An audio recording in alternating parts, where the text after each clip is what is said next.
Pro Wrestling Weekly. For over 20 years, the revolutionary force in sports entertainment radio talk.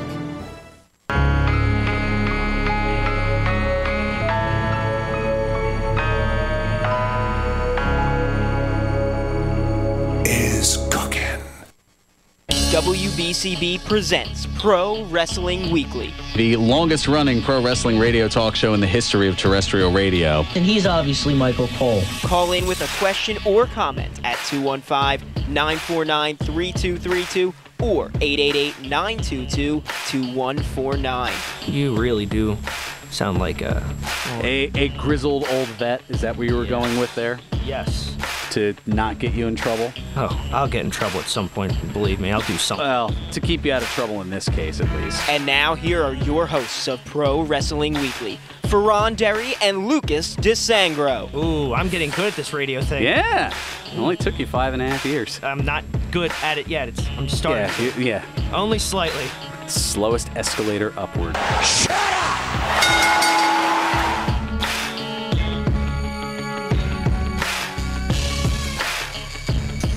There's the sound of the bell, and we are set to go. This is Pro Wrestling Weekly here on 1490 WBCB and online at WBCB1490.com. Fearon Derry here with you, all by myself, like the Eric Carmen song. Well, that's not true. Jack Speers is he's floating around here filling in for Ted Eef off the country roads. But no Mitch, no Twitch to my knowledge. I strike that, reverse it. No Twitch, I know for sure. No Mitch, to my knowledge, although I think he'd be here by now. But no worries, as, well, this is kind of a momentous day here, at least a milestone day, more so than momentous, as today happens to be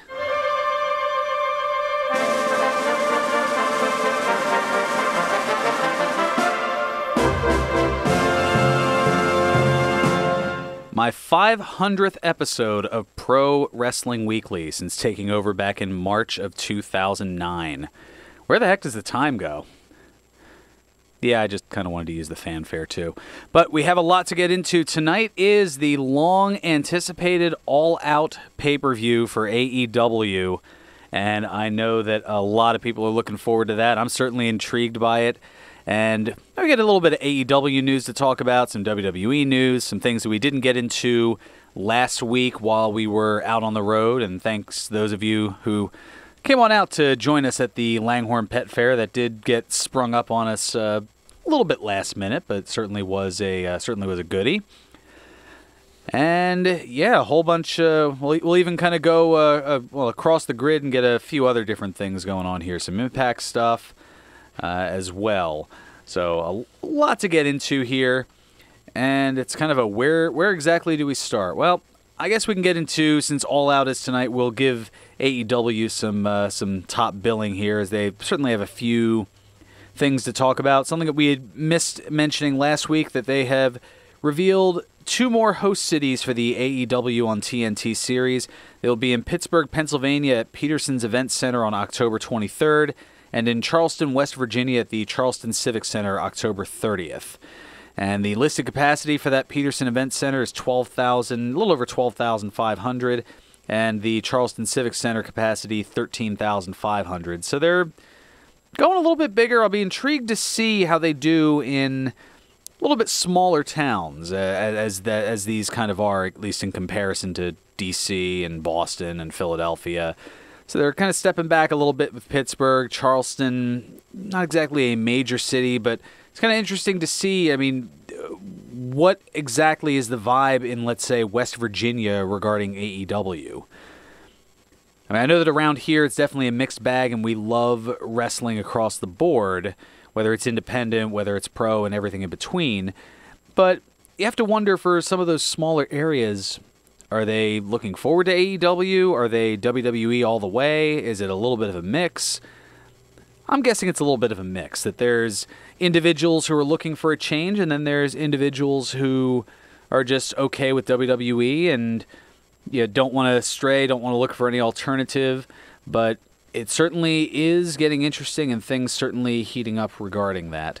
But the tickets went on sale for last week. I haven't seen any notification that it has sold out, but I'm sure I can double check that as it's been a little bit since I've checked. Now, Jack seems to, mentioning Jack Speers here, he does seem to enjoy himself the that gravelly voice of one Vincent Kennedy McMahon, who had a birthday last week, as you so remember. Yeah, he was the big 74. But, in honor of that and because of a story that we had missed last week, due to things here, it's been a little while since we've heard this, and we're a little under 6 months away, so we'll get an update on... Ladies and gentlemen, this is the XFL! I love the fist pump from Jack in the back there. That's... But yes, after an extended summer showcase in which various players looked to prove that they belonged in the XFL, the organization's rosters are finally starting to take shape. It was announced by XFL Commissioner and CEO Oliver Luck that players would be invited into the XFL draft pool. There's a joke or pun there, but I'm going to leave it alone. Finally, the first sighting has become official in quarterback Landry Jones.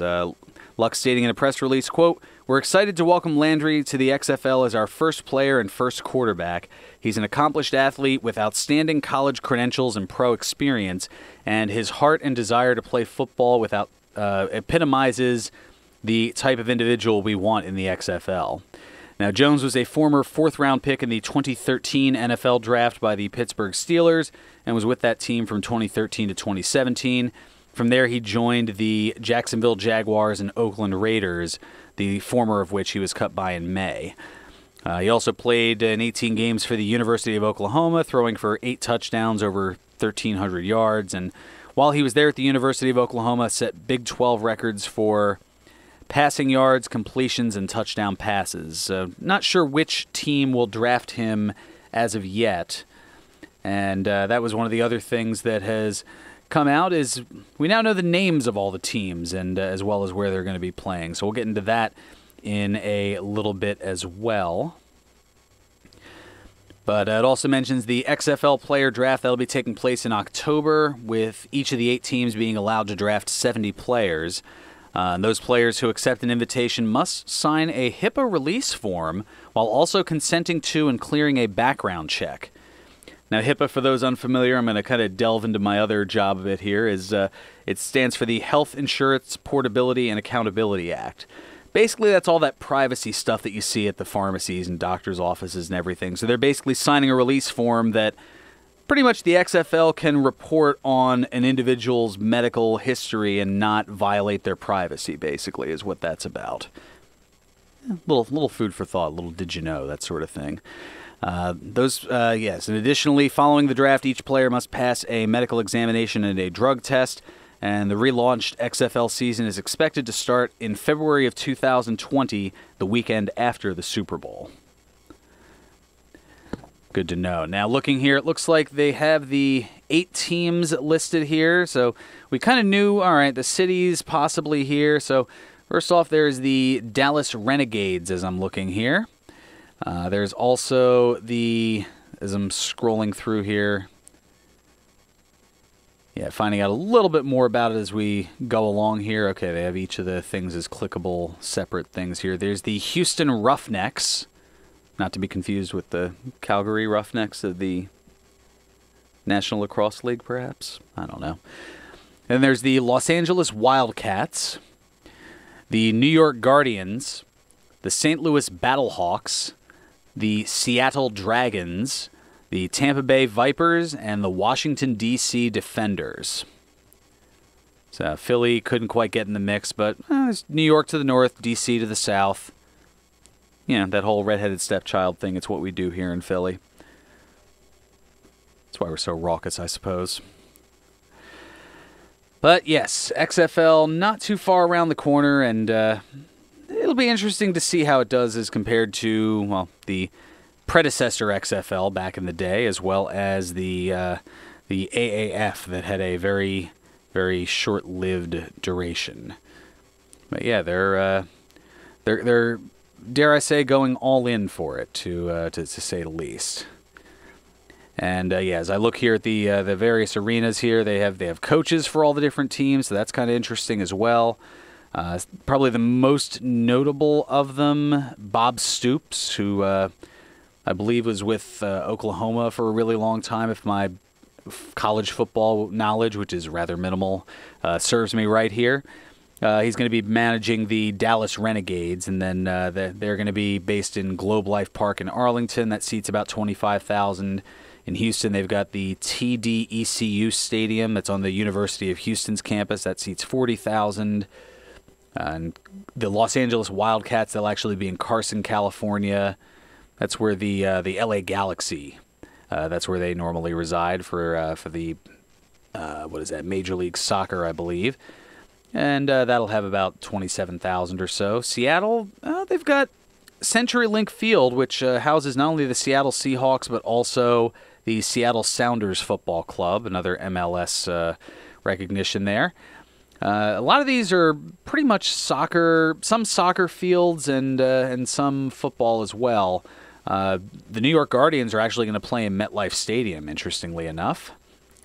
And the DC Defenders, they'll be in Audi Field, which seats about 20,000. That's the home of the DC United Football Club, or soccer club, I guess. In St. Louis, you've got the Dome at America Center. That's something new specifically for the St. Louis Battlehawks. And in Tampa, well, the Vipers are going to play in Raymond James Stadium, home of the Tampa Bay Buccaneers. So should be interesting, especially given how some of them have very large venues. How, they're going to just have the lower bowl? How exactly is it going to work? There's a lot of time to get that figured out, but as things are looking, there's a bit of question and disparity as to how it's all going to play out. So time will certainly tell regarding that. And there's apparently a practice squad team that is based in Dallas as well, not too far from the Renegades. So I'm not sure how exactly that'll work. So little XFL talk. Certainly not a bad thing here, as the calendar will be turning to September tomorrow, so people will start to have football in the minds. At least most people will. I can wait till after October. I'm a baseball guy. Meanwhile, Jack's back there. He's just counting down the days to the start of hockey season, eh? An emphatic nod on that one. Absolutely emphatic. Yeah, I'm describing this because Jack doesn't want to come here and actually have a conversation. So, he's getting up. Okay, all right. He's. I wasn't sure, so I figured I'd describe his actions here. But, here we go. He comes around the studio here, and Jack Speers joining us here in studio. Yeah, it was coming in. I was just doing some final stages of prep for the country show today, coming up at 1 o'clock. For the abbreviated country roads. Okay. I was not You weren't ignoring. Okay. You were getting work done. Gotcha. Yeah, and then you pulled me in talking about sports, so I had to come in. Well, I mean, wrestling is sports entertainment. Entertainment. But you were talking football and hockey and baseball, sort of. Well, I mean, it's all because of the XFL. Yeah, do you see the new team names on that? I was just going over them. Yeah, what's your favorite of the 8? Probably there's one team called the Vipers, right? The Tampa Bay Vipers. I think that's going to be my favorite XFL team now. Imagine that. You get bit by the Vipers. Now, corny radio line, probably.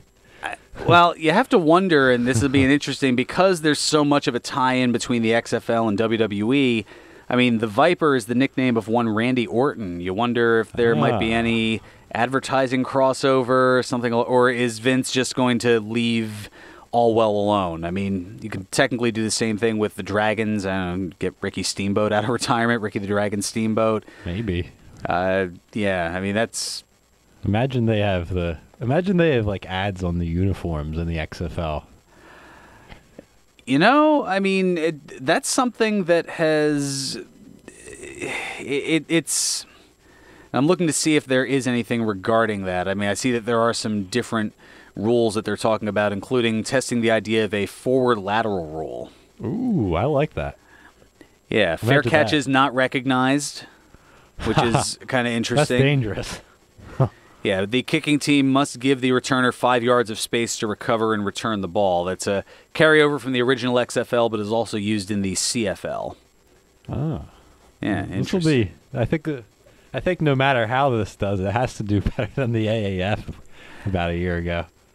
Yeah, that's. I'm looking here. Let's see. Apparently, they've got some clock changes, some officiating changes. They are going to use a traditional brown football as opposed to the black ball with red adornments used in the original XFL. Oh. And a distinguishing mark will be at the end of each ball where a white X with purple trim will adorn each point and run through the middle of each panel of the ball. Interesting. What are they going to do with the, kickoff? They're doing kickoffs, right? Because I know in the last XFL they would, throw it or something and players would fight for the ball. Well, it was a scrum toward the middle, and I don't think that they are doing that again, although I'm kind of intrigued by that now that you mention it here, so I'm quickly looking it up here. Okay, it says the league has an active interest in reviving the kickoffs as an element of the game, which is in contrast to the AAF, which eliminated kickoffs outright, and the NFL and college football, which have imposed rules minimizing the impact of the kickoff. So it says kickoffs will be attempted with teams separated by only 5 yards, while the two teams not allowed to cross the neutral zone until the returning team touches the ball. That seems fair, I think. And the spot of the kickoff will likely be moved back to the kicking team's 15-yard line to make touchbacks all but impossible. Ooh. Yeah. Which, by comparison, the standard for NFL and college is the 35-yard line, which makes touchbacks fairly common. Yeah, I don't like the touchback as an NFL fan, honestly. It's just it's too much. It becomes too much of a formality at that point. At least give the guy a chance to return it. Now, it says here, in the implausible event that a touchback does happen, the ball would be taken to the 35-yard line to discourage kickers from kicking the ball that far. Man, he's got something cooking here with the rules. By comparison, the NFL and college, they take touchbacks to the 25 on kickoffs and 20 in all other situations. In high school, touchbacks go to the 20-yard line. The XFL's proposal is closer to the 40-yard line used by most leagues for an illegal kick out of bounds. So they're almost treating a touchback as a kickoff out of bounds almost. Not bad. So I like it. And teams will be allowed the option for a typical onside kick, though surprise onside kicks will no longer be possible under the new kickoff rules. Ooh. So it's kind of a it's coming sort of thing, which usually you do anyway. Mm-hmm. Who would have thought we'd be getting this much into the XFL and this whole thing? It's amazing what happens. It's all because of the Vince McMahon voice. and how excited I get or how funny I think it is when I hear it, I guess. Well, I mean, he's got so many just brilliant things here. Well, speaking of brilliant, I'm brilliant! and there have just been so many over the years. He is definitely a character, to say the least. Just as a commentator, as the evil owner, and as the birthday guy who last week turned the big 7-4, although he'll insist. I'm 64! Huh. Yeah, they had a little fun with that. 74 is a new 64. 74, exactly. Oh, goodness. Well, I didn't mean to interrupt what you were doing. I saw you were you were kind of participating. I thought, all right, well, rather than describe what you were doing, I thought, well, why not just have him come in here and do and say the things that he's thinking? Yeah, because you can't. It's not a as you can see here kind of situation. Exactly. So I can only describe it, but so much. Yeah, it's good to come on. Yeah, have a little chat about things here. Chit chat about the XFL. Yeah, now things are going to be the XFL. Well, we're going to be getting more into the wrestling things on the other side here as we're already a little bit late for a timeout, but we'll go ahead and take care of that, come back, talk a little more AEW All Out that's coming up later tonight. Might delve into a little NXT as that's just about 2.5 hours away across the pond in the UK. Some other tidbits to get into here. The latest WWE class of trainees will kind of note some fairly notable names. Also some contract signings in both WWE and AEW, some notable names from the past. And a name definitely from the past and the recent history as well who might actually be transitioning to the ring. We'll let you know let you know about that. The son of a future Hall of Fame wrestler. We'll put it that way, at least in my book. Definitely a future Hall of Famer. Also a little NWA talk. Also a big name coming to Madison Square Garden to hype the WWE's 2 days of shows there. And if you like, I'll stay out of trouble and not use Austin's catchphrase on that. Also adding a little bit more of an addition to the Wednesday night cluster coming on here. Plus a very tasty tidbit for tonight's all-out pay-per-view as well. You're definitely going to be hungry for this one on the other side. All right. All that and more here on Pro Wrestling Weekly on 1490 WBCB and online at WBCB1490.com. You won't see termites crawling across your floor, but thousands might be devouring the wood in your walls, weakening the structure of your home. For over 50 years, termite proofing and pest control of the Delaware Valley has been in the exterminating business. If you think you have a pest problem, they're the experts. Call them today at 215-639-5455. That's 215-639-5455 for TPPC. Termite proofing and pest control of the Delaware Valley gives your home or business peace of mind, knowing your pest problem is in their hands. Located at 1560 Bristol Pike in Bensalem, they use only EPA-approved material applied by licensed technicians. Call Termite Proofing and Pest Control of the Delaware Valley at 215-639-5455. Hi, this is Dr. Lee Piccarello inviting you to tune in every Friday morning at 8 a.m. to The Head Game, a must-listen show for athletes and coaches of all levels and ages. Mindful Athlete Training in Newtown, Pennsylvania is a mental circuit training program that prepares the athletes to perform at the highest level of today's game. Athletes get into the zone faster and stay there longer. Tune in every Friday morning at 8 a.m. right here on WBCB 1490 AM and throughout the world at WBCB1490.com. The Bristol Borough Community Action Group Food Bank at 99 Wood Street in Bristol has been serving Lower Bucks County since 1971. It's your monthly tax-deductible donations that allow us to provide food for hundreds of households each month. Please consider a generous one-time or recurring monthly donation at www.givebucks.org. That's www.givebucks.org. Help us help those in need. Please donate today. The Bristol Borough Community Action Group, 99 Wood Street, Bristol, PA 19007.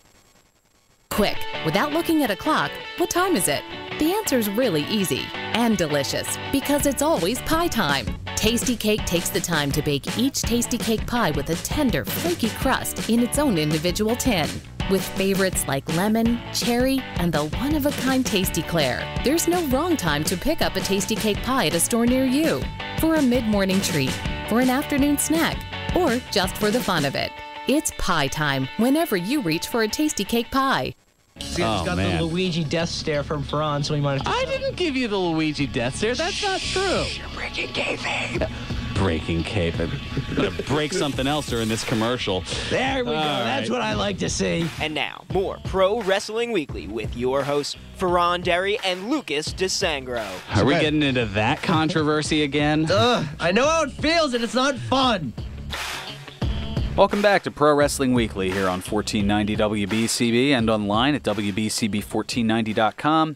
Fearon Derry here with you alongside Jack Speers, going back to the back as he's prepping for the Country Roads show, filling in for Ted Efaw this week. And a lot to get into, including the all-out pay-per-view coming up later tonight for AEW, which, as I teased before the break, is going to have an interesting and tasty tidbit. And that being that they have a sponsor for one of the matches. The three-way match between Darby Allin, Joey Janela, and Jimmy Havoc, the former partners at Fight for the Fallen. They're now facing off, all three of them, against each other in a Cracker Barrel clash. Yes, as Cracker Barrel Old Country Stores was named the presenting match sponsor. Now, apparently, Cracker Barrel's relationship with AEW spans years, as executive vice presidents Matt and Nick Jackson, the Young Bucks, are, quote, super fans of the brand. Cracker Barrel apparently has partnered with the duo in the past to create the now iconic Biscuit Party caps, and has also sponsored 3 of their matches. And, Cracker Barrel, with 660 locations in 45 states, they frequently host AEW wrestlers and their families across the country. It sounds like not a bad spot for lunch before watching All Out tonight, too. I have to get in on that here. Yes, and other news, a few various press releases as far as signings go. Well, AEW announcing just yesterday that it has signed globally renowned wrestler Dustin Rhodes to a multi-year contract extension. Dustin, you might remember him as Goldust in the WWE, still wrestling at the highest level in 2019, will continue his epic in-ring career, and he'll also join the AEW coaching staff as a promo coach and match producer, utilizing his expertise and vast experience to mentor younger wrestlers. Dustin, who made his professional wrestling debut in 1988, is the son of the legendary Dusty Rhodes and brother of AEW's Executive Vice President Cody. The brothers clashed in an emotional, blood-soaked match, I should say, at Double or Nothing back in May, with the victorious Cody asking Dustin to be his partner in a tag match against the Young Bucks at Fight for the Fallen last month. You can tell a lot of that was from the press release, just the way it was kind of put out there. I'm sure if you've been listening for a while, you know who Dustin Rhodes is, but get some stragglers, some new listeners every once in a while, so kind of throw that out there. Now, also of interest for AEW, they had a press release Monday to announce the signing of commentator Tony Schiavone. Yes, Tony, greatest night in the history of our sport, Schiavone, longtime WCW and briefly WWF commentator as well, to a multi-year agreement. He's one of the bigger voices in professional wrestling. He's going to join AEW's TV broadcast team of Jim Ross and Excalibur, and he'll also serve as a senior producer for AEW events. Schiavone's all over the place. He is also a producer for the University of Georgia Football and Baseball Network, and also calls play-by-play for the Atlanta Braves AAA team, the Gwinnett Stripers. It's gotten really sportsy here for the... there's a lot of different connections for it. Yeah, definitely. Over on the WWE side, there were a notable signing as well, and this is something we meant to get into last week. Roman Reigns has signed a new multi-year contract, although the terms of the deal were not disclosed. And, well, they had also announced the latest class of trainees at the Performance Center in Orlando. Now, there are some standout names. There's WWN and Evolve champion Austin Theory. That's probably the biggest name of the bunch.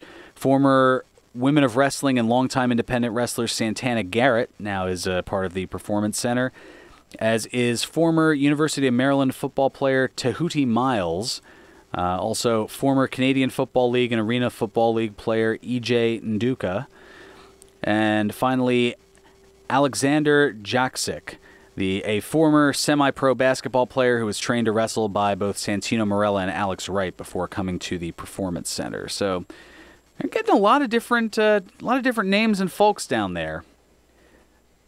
Didn't pull any from the factory this time about, but they can't all be Monster Factory graduates. What can I say? But they certainly have a pretty noted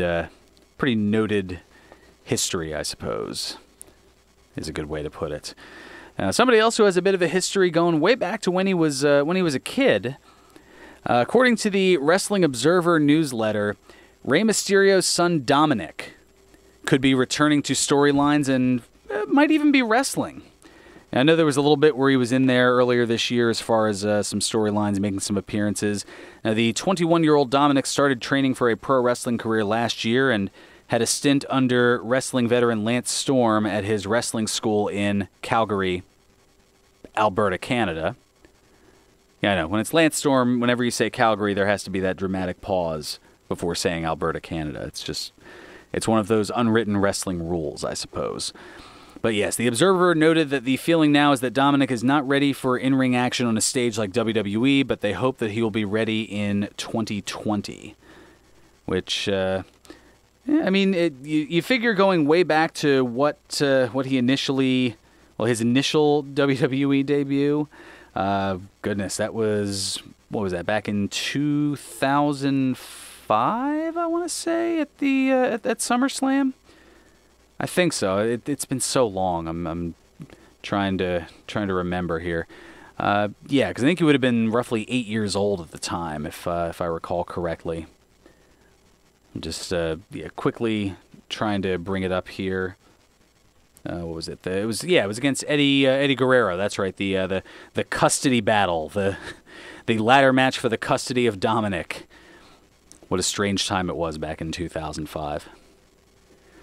That was, I guess, trying to take a page from Maury Povich's book or something about Guerrero saying that he was Dominic's biological father, and that Guerrero left Dominic as a baby with Mysterio, and that kind of raised him as his own son. Apparently, that was the alleged story. But that was our first exposure to Dominic, was when he was 8, and since then has made appearances, all growed up, as it were. So we'll see how that plays out, and if we perhaps see Dominic somewhere down the line, I guess, for lack of a better term. So it goes on to say here that WWE began a storyline, or had a storyline with Mysterio, where he suffered a clean sweep loss to Andrade in a 2 out of 3 falls match a little bit ago. Ray was at a loss for words when asked about the match during a backstage interview, but kept referring to how he has a family to support.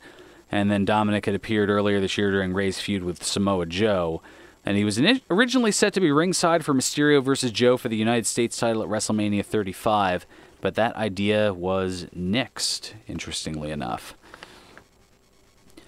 Now, switching over here to the National Wrestling Alliance, they announced that the September 30th and October 1st taping of their new studio series, that's right, they've got a new studio series coming, that'll be held at GPB Studios in Atlanta, Georgia, and they have VIP ticket packages for the taping that'll be going on sale Wednesday, September 3rd, that's this Wednesday, and seating is limited to 100 people. Yeah, they're keeping it small and keeping it old school, the NWA. So I think because of that intimacy, I have a feeling the tickets are going to go pretty quickly. That's kind of what I'm thinking here.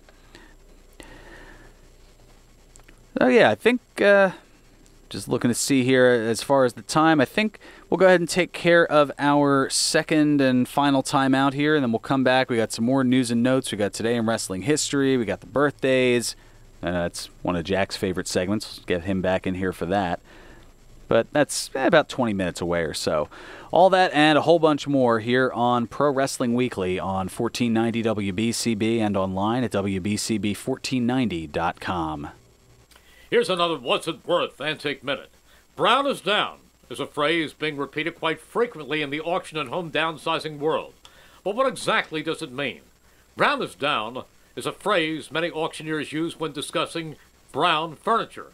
Whether cherry, mahogany, walnut, or oak, whether Empire, Victorian, Depression, or Pennsylvania house, the price on most brown furniture is down today, and not bringing nearly what it did 5, 10, 20 years ago. Why?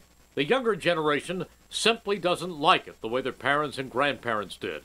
And as more seniors are liquidating their brown furniture, there are fewer buyers for it. And as a result, prices have been plummeting with no end in sight. What's it worth? For example, a cherry Pennsylvania house dining room set with table, 8 chairs, hutch, and buffet in perfect condition recently sold for $325 at a very reputable local auction house.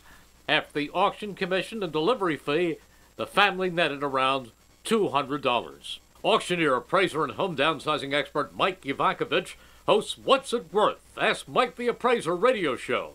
And you can tune in on Friday mornings on WBCB 1490 or on the internet at WBCB1490.com. What will the next 50 years look like? With a growing population and warming planet, the future can feel uncertain. But there's a simple and sustainable solution to feeding our communities and saving our planet. Sponsored by Trees for the Future. They're working with thousands of smallholder farmers to revitalize lands, increase crop production and incomes, and offset carbon emissions. Sound too good to be true? See for yourself how trees change lives at trees.org/radio to learn more. All commentators heard on WBCB express their own views. Their opinions are not necessarily those of others on WBCB, including the staff and management. Come on out Wednesday at 7 p.m. to the High School Football Roundtable Show at Sandy's Beef and Ale. Meet the local high school football players and coaches, 2028 East Old Lincoln Highway. See you there, Sandy's Beef and Ale. Pro Wrestling Weekly presents Today in Wrestling History, August 31st. On this day in 1998, WCW Monday Nitro aired live from Sunrise, Florida. In the main event, Lex Luger and Sting defeated Bret Hart and Hulk Hogan in a tag team match. On this day in 1999, WWF SmackDown was taped in Worcester, Massachusetts. In the main event, Mankind and The Rock defeated Shane McMahon and Triple H in a tag team match. On this day in 2009, WWE Monday Night Raw aired live from Detroit, Michigan. In the main event, Mickie James defeated Beth Phoenix to retain the WWE Divas Championship. On this day in 2015, WWE Monday Night Raw aired live from Tampa, Florida. In the main event, Bubba Ray and Devon Dudley defeated Kofi Kingston and Big E in a tag team match. This has been Today in Wrestling History, August 31st.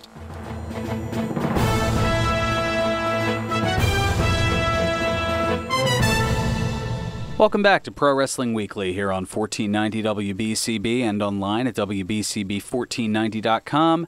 Fearon Derry here with you, celebrating episode number 500 for me. Where does the time go? Yeah, it's been a little over a decade now. Just adds right on up. But yes, back to the news, notes, and other talking points of the week here. Well, remember how we talked last week about WWE souping up the Madison Square Garden cards by adding The Undertaker to SmackDown on September 10th? Well, Raw just got a little more beefy too. Not quite the, Vince's, there's a lot of beef in that ring, Finn. Not quite that, but definitely up there. Nope, WWE has added Steve Austin, Stone Cold, to the Raw event that'll be held in New York at Madison Square Garden on that Monday, September 9th. And additionally, that'll also be another noted thing, and I guess we can kind of take a step aside here to talk a little bit about it, as that will be the semifinals to the King of the Ring.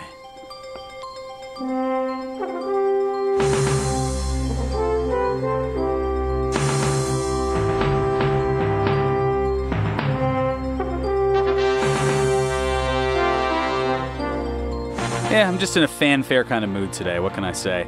So yes, that'll be on September 9th and 10th. That'll be the semifinals. Now, where are we at the moment? Well, the first round, the second set of the first round matches took up this past week. And we had Ricochet defeating Drew McIntyre.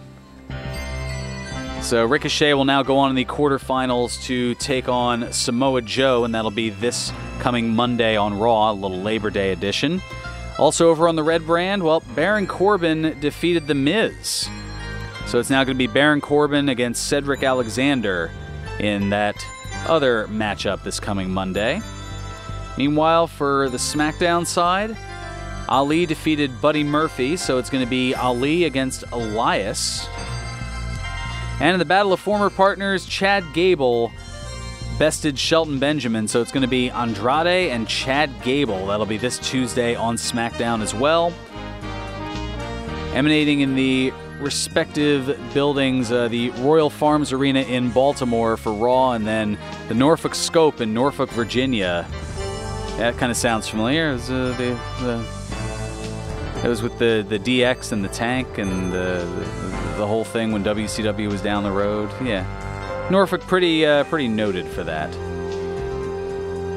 So yeah, that'll be going on this week, and then next week the semifinals will occur, all leading up to the finals of the King of the Ring, and that'll be taking place on September 15th at the WWE Clash of Champions pay-per-view or network special in Charlotte, North Carolina. All right, that's enough of the King of the Ring music, as much as I enjoy it, but, well, the segment's done, so we're going to move on. It's pretty much how that goes. But still, good to get into. It's one of my favorite tournaments, has been for a very long time. I liked it when it was a pay-per-view back in the day, and that, as we get a little bit closer to Clash of Champions, that'll be something we can certainly talk about as some King of the Ring classic moments. I know that most people, when they hear King of the Ring, the first thing they think of, at least I would imagine, is the Stone Cold speech from 1996 when he won the King of the Ring. But we'll delve into that a little bit later, as we've got a couple of weeks heading into the tournament finals, and we can certainly delve further into that. Now, additionally, adding to the Wednesday night cluster, as we talked last week about the big move for WWE 2 weeks prior to AEW debuting on TNT, now NXT is going to be on Wednesday nights as well, a 2-hour directly head-to-head on USA Network from 8 until 10 p.m. Well, in addition to that, as if there wasn't enough wrestling-related things going on Wednesday nights, WWE issued a press release announcing the return of Total Divas, and it'll start the same night as AEW, Wednesday, October 2nd at 10 p.m. on the E! Network, E! Entertainment. Now, joining the cast, so we've got Ronda Rousey, who's part of the Total Divas, along with Natalya, Naomi, and Nia Jax for the new season. And it also includes returning cast member Carmella and newcomer Sonya Deville. And making guest appearances will be Nikki Bella and Brie Bella in the series as well, because, you know, they have their own Total Bellas spinoff, so they'll make some cameos. It's kind of what they do. A little bit of movie news. Not that I'm exactly the biggest expert in movies, but the trailer for the Girl on the Third Floor film that stars Phil Brooks, better known as CM Punk, that's been released. It should be interesting. Movies and whatnot. Continuing to keep himself notable outside of wrestling and continuing to keep wrestling fans hoping, is he going to come back? Is he? Probably not. Although I'm sure that question is going to be asked ad nauseum today over with his appearance at StarCast going on in Chicago as part of the All Out and StarCast festivities this weekend here.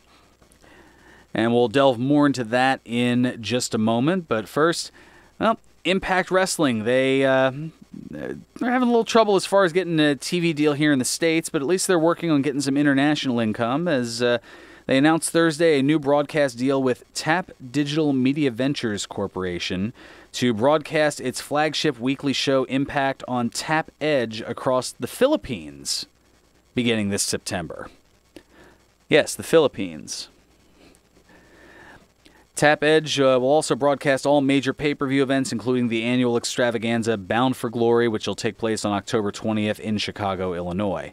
Impact will air weekly on TAP Edge on Saturday nights at 9 p.m., and that network, for those listening from the Philippines who are doing so, and we certainly appreciate it, that network can be found on the Sky Cable Channel 218. Try to keep things international and local at the same time. It works out rather well.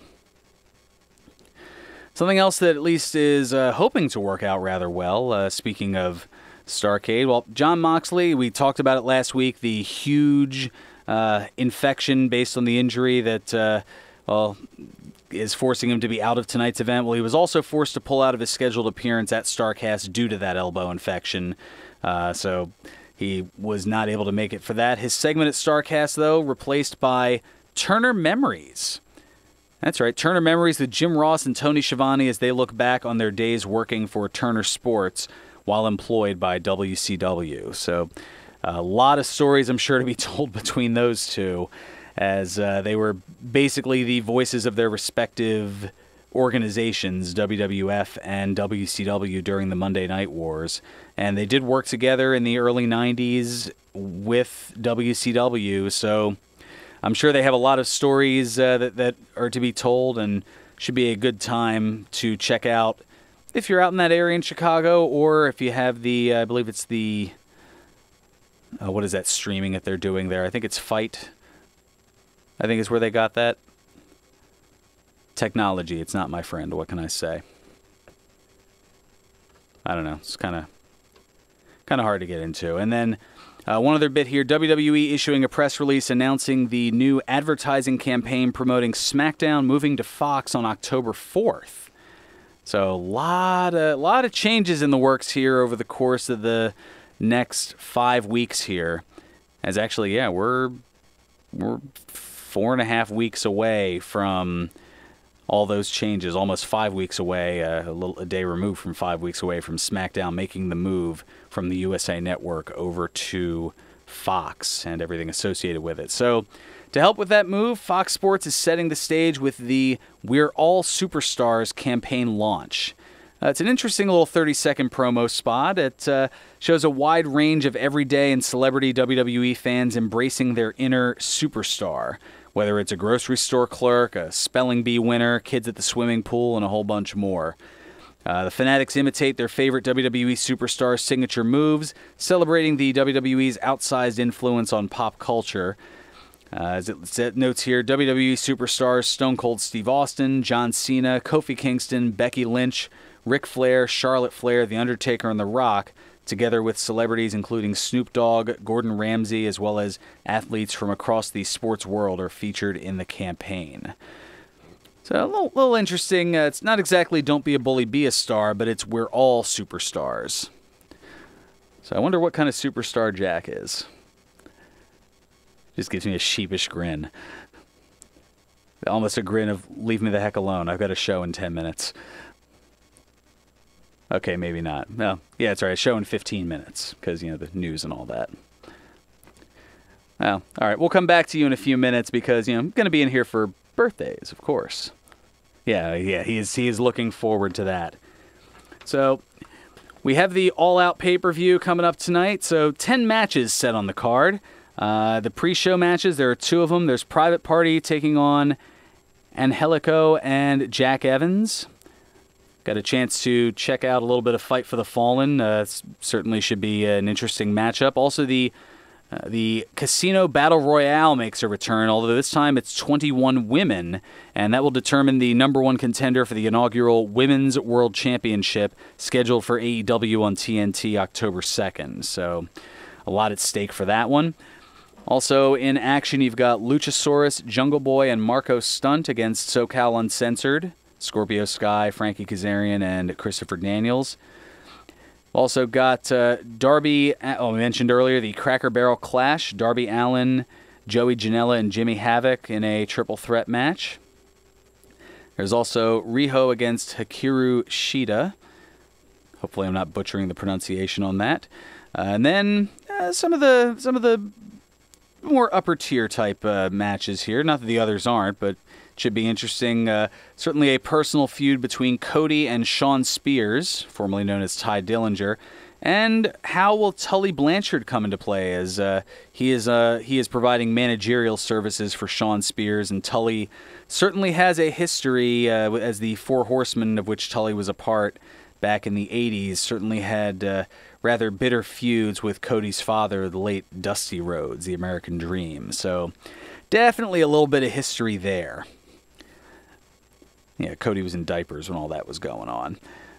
It's amazing how time flies.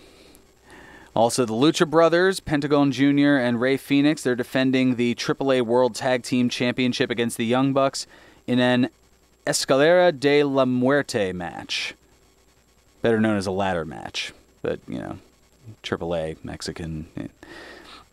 It's been a little while. My Spanish is rusty. Also, Best Friends, Chuck Taylor and Trent Beretta, taking on the Dark Order of Evil Uno and Stu Grayson. And the winners of that tag match will receive a first-round bye in the AEW World Tag Team Championship Tournament. And then, kind of the double headliner in this case, it was supposed to be Jon Moxley against Kenny Omega, but thanks to that infection in the elbow, as we announced last week, Moxley is out and Pac is in, the former Neville from WWE. So it's going to be Pac against Kenny Omega. And then for the inaugural AEW World Championship, it's going to be Adam Hangman Page against Chris Jericho. Certainly, all of it looks to be rather interesting. I'm intrigued to check it out. I know the self-professed Fugazi sports entertainment fan, Mike Samsel, he's chomping at the bit. He's been texting myself and other friends, seeing what plans are to be made, and seeing about getting together for the all-out event later tonight. And then we mentioned Clash of Champions. It's still a couple of weeks away. So far, 6 matches set up. The King of the Ring finals, as mentioned before. Also, Bayley against Charlotte Flair for the SmackDown Women's title. Drew Gulak against Humberto Carrillo for the Cruiserweight Championship. And then Kofi Kingston and Randy Orton for the WWE Championship. They've had a rather noted history going back at least a decade at this point. And then things getting a little interesting with Seth Rollins and Braun Strowman, now the Raw Tag Champions, as they are defending those titles against Robert Roode and Dolph Ziggler, but then presumably later in the night, possibly even the main event, Seth Rollins, who is also the Universal Champion for WWE, will be defending that title against his tag team championship partner, Braun Strowman. Yeah, that's so a little interesting. Both wrestling twice in one night. How is that going to affect the tag match? Are they going to be able to keep the titles? Will they be so concerned on facing each other later in the night that it may affect their strategy and cohesiveness as a tag team? There's always something to be said when you have the reluctant tag team champions. My favorite was back in '97 when you had Stone Cold Steve Austin and Shawn Michaels as WWF tag champs. So it's a nice, fun thing to go to every once in a while. Jack Speers back in with us here. He is gearing up for the birthdays, right? We're getting there. That's kind of why you waved me in a little early. Well, yeah, but I was also plugging what you were doing next, promoting you. Yeah, thank you very much. He's got the Country Road Show filling in for Ted Efaw, country music. The way it used to be, the way it ought to be. Well, from what you were telling me, for the most part, it's traditional country. Traditional, yeah. It's not new, but it's not you'll get, old. You'll get either. George Strait. You'll get some Reba McEntire. You'll get some Reba. You'll get a lot of good stuff. Not to be confused with the joke Bobby Heenan made at WrestleMania 8, Reba McEntire. It was a Spanish joke because El Matador Tito Santana made his entrance right after Reba did the national anthem. No comment. Yes. No, leaving that alone? Okay. Fair enough. All right, we got about 3.5 minutes left, which means it's time for... birthdays! That's my Lucas impression with the birthdays. Good? Not too good? No, I was just leaving that bit of silence to snip that so I can use that for the future. Save it as a drop. Saving as a drop, absolutely. No greater honor than being saved as a drop in our WBCB archives here. Certainly right about that. So we've got 4 plus 4 Brucey bonuses. So first, on this date in 1973, John Michael Toland was born. The former WWE and Ring of Honor star known as Tank Toland turns 46 today. On this date in 1977, this is a name you might even know. Jeffrey Nero Hardy was born. Not ringing or simply a bell. Jeff Hardy. No? Doesn't ring a bell. Well, he's the former, it's probably easier to mention what championships he didn't win in WWE because he won pretty much all of them that men can win, as well as a 3-time TNA World Champion, 2-time TNA Tag Champion, 1-time Ring of Honor World Tag Champion, one half of the Hardy Boys along with his older brother Matt. Well, he turns 42 today. On this date in 1979, Mickie Laree James was born, the former WWE Women's Champion, WWE Divas Champion, and TNA Knockouts Champion, known simply as Mickie James. She turns 40 today. And on this date in 1988, Adrienne Reese was born, the former NXT Women's Champion and current SmackDown superstar known as Ember Moon, turns 31 today, and got to see her live in person when she threw out the first pitch at a Phillies game for WWE Night last year. Interesting. Yeah, a little fun stuff there. I didn't know they had a WWE night at the Phillies. They did. Wow. I found out about it kind of last minute. They do. A lot, like 90s night, 70s night, 80s night. They do have a lot of fun things. Now to the Brucey bonuses. Things outside of the world of wrestling, so they're things you might know because they're more culturally related in some various instances. Let's hear it. Some are sports, some are, some are acting. In this case, first in this date in 1946, Thomas Richard Coughlin was born. The former head coach of the Jacksonville Jaguars and New York Giants, as well as current executive vice president of football operations for the Jaguars. I always love the moments when he would freak out on the sidelines. Oh, Tom Coughlin. Coughlin. Well, he's not freaking out as much, kind of being in the suit and as opposed to being on the field. He turned 73 today. Wow. On this date, I thought he was 73 10 years ago. No. On this date in 1949, Richard Gere was born. The actor known for movies including American Gigolo, An Officer and a Gentleman, and Pretty Woman. He turned 70 today. It's pretty popular back in the 80s and 90s. On this date in 1968, Hideo Nomo was born. He was a pretty popular all-star pitcher in both Japan and Major League Baseball back in the 90s, had that tornado windup. He turns 51 today. And on this date in 1971, Chris Tucker was born. The actor and stand-up comedian known from the film series Friday as well as the Rush Hour movies with Jackie Chan back in the day. He turns 48 today. Pretty solid list. Yeah, good list. Never know what you're going to get necessarily, but you know that you're going to get Jack Speers up next. Play us out, Nutsy. 1 o'clock in All's Well. Serving you better than ever before. This is 1490 WBCB.